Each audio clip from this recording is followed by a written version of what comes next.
So 10 years ago, the committee heard the fears from broadcasters that if the FCC licensed these low-power FM stations on third adjacent, that the DOYLE was going to be drenched in oceans of interference. So when we passed the Radio Broadcasting Preservation Act on an appropriations rider, Mr. Doyle, I take it to mean that all low-power FM broadcasting has stopped on those third adjacent frequencies?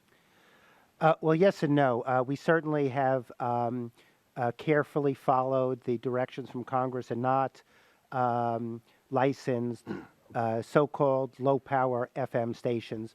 On the other hand, what I've tried to explain is that FM translators are technically indistinguishable from low-power FM stations, and that, for example, in the chairman's own district, the station he was concerned about, 8 translator stations operate without effective third adjacent and connection. I'm looking at page 5 of your testimony where the FCC says there's 1,800 of these translators already broadcasting right now on the same frequencies that these non-commercial groups want to broadcast on. Is that correct?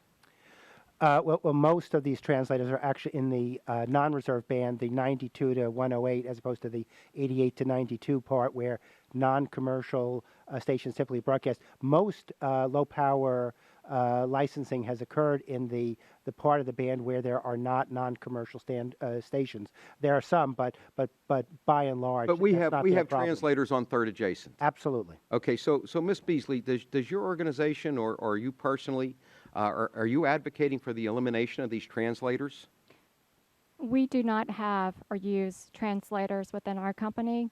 So it's the NAB's position that it's my understanding that full power FM stations use translators for fill-in to cover the mass. But NAB's not advocating that we eliminate translators.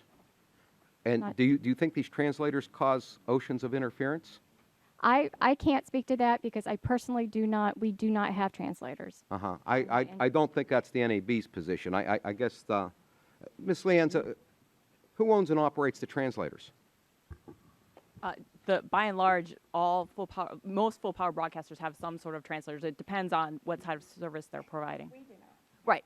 No, certainly you don't. But many do. It's a widespread use. It's not an atypical, unusual. So if they don't cause interference and they're technically identical and these translators don't have some special magical power to work, then surely these translators must be less powerful than an LPM broadcast. Mr. Doyle, full power FM stations sometimes run up to 100,000 watts, while a non-commercial FM station can run up to 100 watts.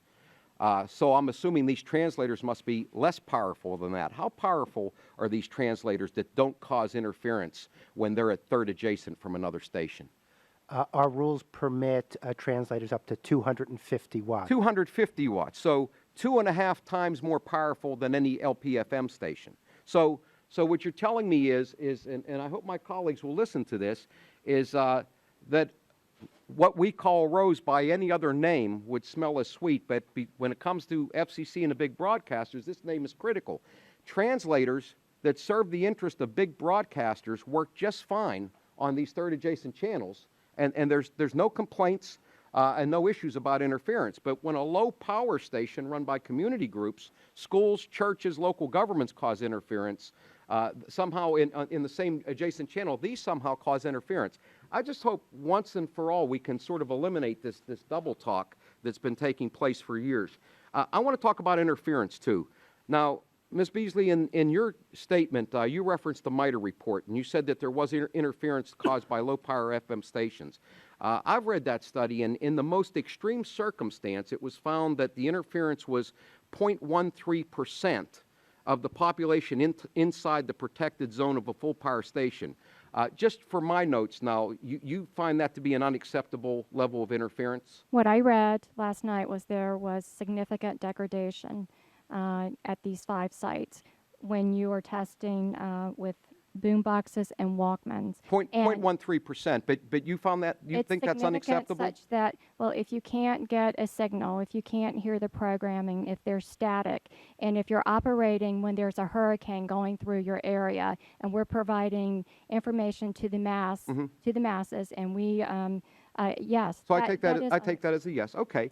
I'm curious. I see the NAB has pushed for allowing broadcasters to put HD radio stations next to and along with their analog broadcasts, but the engineers found that an average of 0.6% of the population inside the protective zone could have their listening affected. Now, that's not a worst-case scenario like low power's 0.13%. That's an average finding, 0.6%. So that's a lot more interference than the low power stations would cause, even in a worst-case scenario.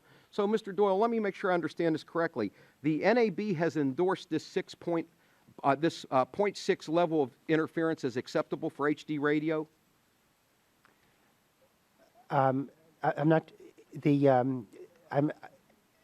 I don't really understand. Has the NAB filed a request to multiply the power of these digital signals by 1,000%? No, they've asked to increase it by tenfold, from 1% to 10% of the analog power level.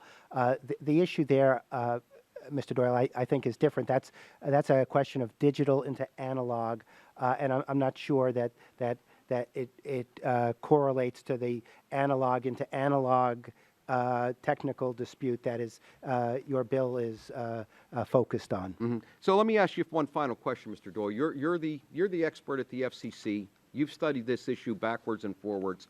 Twice the FCC in bipartisan votes have recommended that Congress lift this prohibition on third adjacent channel.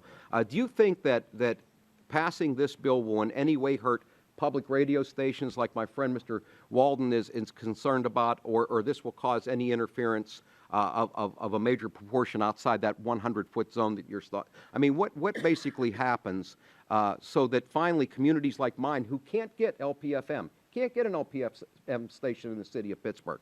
There's a lot of places in this country, 140 million people don't have access to this valuable service because of this rule, which apparently doesn't seem to cause do you see any harmful effects by allowing us to use third adjacent for LPFM? The Commission's judgment was not that there would be no interference. It was that the interference would be tightly limited to the immediate environment of the LPFM transmitter site, and looking at the significant benefits of an expanded LPFM service, decided that the benefits far outweighed the very, very limited interference that would occur typically within 100 or 200 meters of the LPFM transmitter. Thank you, Mr. Doyle. Thank you very much.